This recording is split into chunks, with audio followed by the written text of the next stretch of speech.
चुनाव में व्यस्त थे। समाजवादी पार्टी के लोग भी यही सोच रहे थे कि प्रशासन भी, चूंकि प्रशासन के कंधों पर भी सकुशल चुनाव कराने की जिम्मेदारी है, इसलिए प्रशासन ने गिरफ्तारी नहीं किया या उस तरफ ध्यान नहीं दिया, ये हम लोग सोच रहे थे। लेकिन आज से लगभग 7-8 दिन पहले आदरणीय व्यास यादव जी, आदरणीय घेनालाल यादव जी,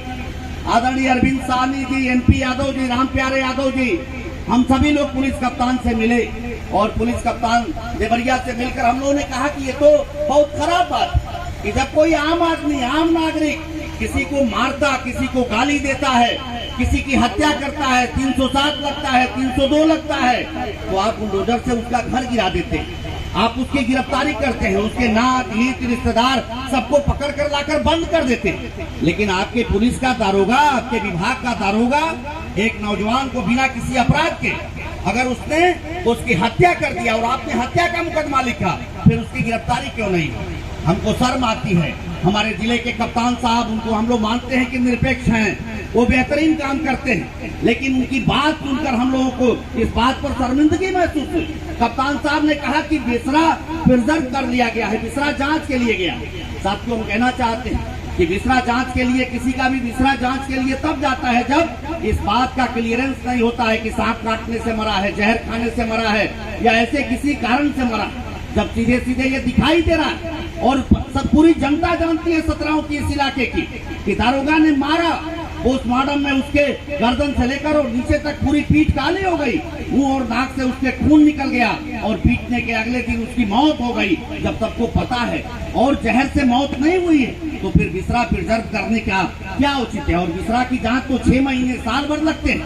और जितने भी हत्याओं में बिसरा प्रिजर्व होता है, हत्या होने के बाद, हत्या का मुकदमा लिखे जाने के बाद बिसरा रिपोर्ट 6 महीने बाद, 1 साल बाद, 2 साल बाद आती है। लेकिन उसके जांच के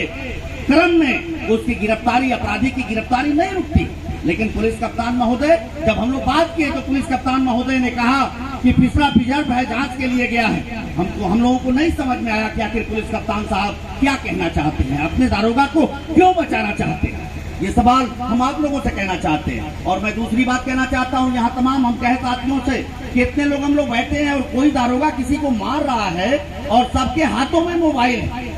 एंड्रॉइड फोन है सबके हाथों में। ऐसा नहीं कि लोगों ने वीडियो नहीं बनाया होगा, लेकिन इतना डरपोक इस सतराओं की जनता, इतना डरपोक इस सतराओं के लोग कि आज तक कोई वीडियो नहीं दिया। जब दारोगा पीट रहा था तो तमाम उसको पता चला कि तमाम लोगों ने वीडियो बनाया दारोगा के पीटते हुए। मैं साथियों कहना चाहता हूं, जिन लोगों को डर है इस बात का कि वो अगर वीडियो वायरल करते हैं तो उनके खिलाफ कानूनी कार्रवाई हो सकती है, तो मैं कहना चाहता हूं मेरा व्हाट्सएप नंबर नोट करिए, हमारे नेताओं का व्हाट्सएप नंबर, मेरा व्हाट्सएप नंबर 9838963131। फिर मैं कहता हूं मेरा व्हाट्सएप नंबर 9838963131। मेरे व्हाट्सएप पर आप उस वीडियो को डालिए और मैं आपसे वादा करता हूं कि वो व्हाट्सएप से मैं अपने नंबर से वायरल करूंगा। जो मुझको भेजेगा उसके ऊपर कोई आरोप नहीं लगेगा और वो सबूत, वो जांच, अगर आपके इलाके का वो नौजवान था, अगर आपके इलाके का वो साथी था, आपके गांव का वो साथी था, अगर उसको यहाँ पर दारोगा मारा है और आपने वीडियो बनाया है,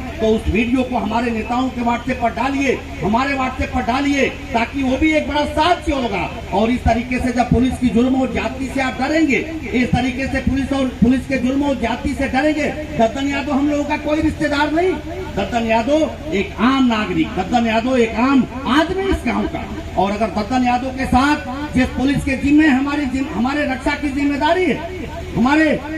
जनता के हित की जिम्मेदारी है, जनता के हित रक्षा की जिम्मेदारी है, अगर वह दारोगा किसी को मारता है, किसी की हत्या करता है, तो वहाँ सबसे ज्यादा कर्तव्य हमारा होता है, आम नागरिक का होता है, राजनीतिक कार्यकर्ताओं का होता है कि उस सवाल को लेकर हम लड़े। और जब हम लोगों ने देखा कि यहाँ का प्रशासन उस दारोगा को बचाना चाहता है और यहाँ का केशव मौर्य और यहाँ का पूर्व सांसद रविंद्र कुशवाहा, ये दोनों के दोनों उस हत्यारे दारोगा के पक्ष में पैरवी कर रहे हैं, जब इस बात की जानकारी हुई और इन दोनों के दबाव में यहाँ का जिला प्रशासन, यहाँ का पुलिस प्रशासन उस दारोगा की गिरफ्तारी नहीं कर रहा है, तो हम कहना चाहते हैं, हम सभी लोगों ने तय किया, समाजवादी पार्टी के लोगों ने तय किया कि जब तक दो चीजें होंगी, या तो दारोगा गिरफ्तार होगा और ये जंगल राज का ये नमूना है कि अगर दारोगा किसी की हत्या करता है और दारोगा को यहाँ का सबसे पहले जनता के अंदर भय न हो प्रशासन के प्रति, जनता के अंदर एक इस बात का संदेश जाए कि पुलिस और पुलिस विभाग जनता की रक्षा के लिए है और जनता के साथ अगर कोई बदसलूकी दरोगा सिपाही करता है तो सबसे पहले उसके खिलाफ कार्रवाई होगी। इस बात का पेश करना चाहिए, इस बात का नमूना यहाँ के जिला प्रशासन को। लेकिन जिला प्रशासन उस दारोगा को बचाने पर आमादा। हम आपसे कहना चाहते हैं